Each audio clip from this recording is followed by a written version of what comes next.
demandé et tu n'as rien dit, va lui dire la vérité. Va restituer tes voix et restitue ce que tu as pris.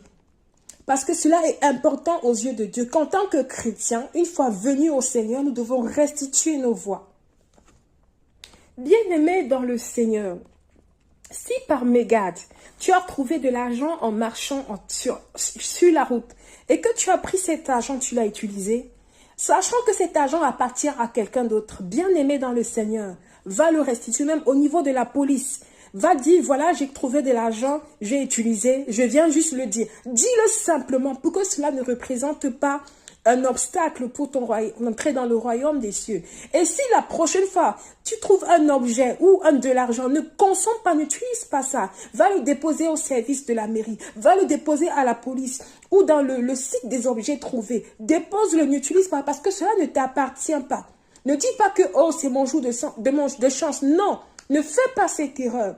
Parce que Dieu, il accorde une grande importance à ce que nous, chrétiens, nous restituons nos voix. Bien-aimés dans le Seigneur, si tu as recours à la tricherie, par exemple, ou au dopage pour pouvoir réussir un examen ou une compétition sportive, et que après cela, tu réussis à avoir ton trophée, une bonne note, bien-aimé, et que après cela, tu réussis à avoir ton trophée, une bonne note, bien-aimé, toi qui es chrétien. Toi qui es chrétien, l'Esprit de Dieu va te convaincre, retourne vers leur dire la vérité.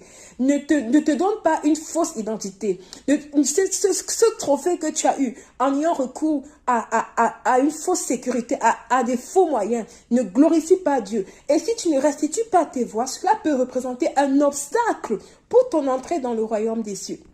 Je voulais ainsi nous exhorter à la restitution de nos voix. Si c'est à cause de toi, il y a une division dans la famille où tu as raconté des mensonges, va dire la vérité maintenant. Si à cause de toi, le mariage d'un frère ou d'une sœur a été gâté, va dire la vérité parce que c'est maintenant sur cette terre que nous restituons nos voix, que nous préparons pour entrer dans le royaume des cieux. Entrer dans le royaume des cieux, ce n'est pas de la blague. La façon avec laquelle Dieu considère le péché, ce n'est pas ce que nous pensons. Dieu regarde dans les détails.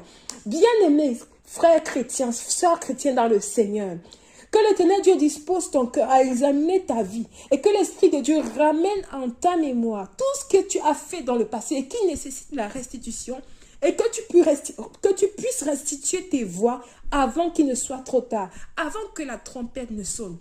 Sinon, nos lampes prêtes, car le Seigneur Jésus-Christ est à la porte. Merci.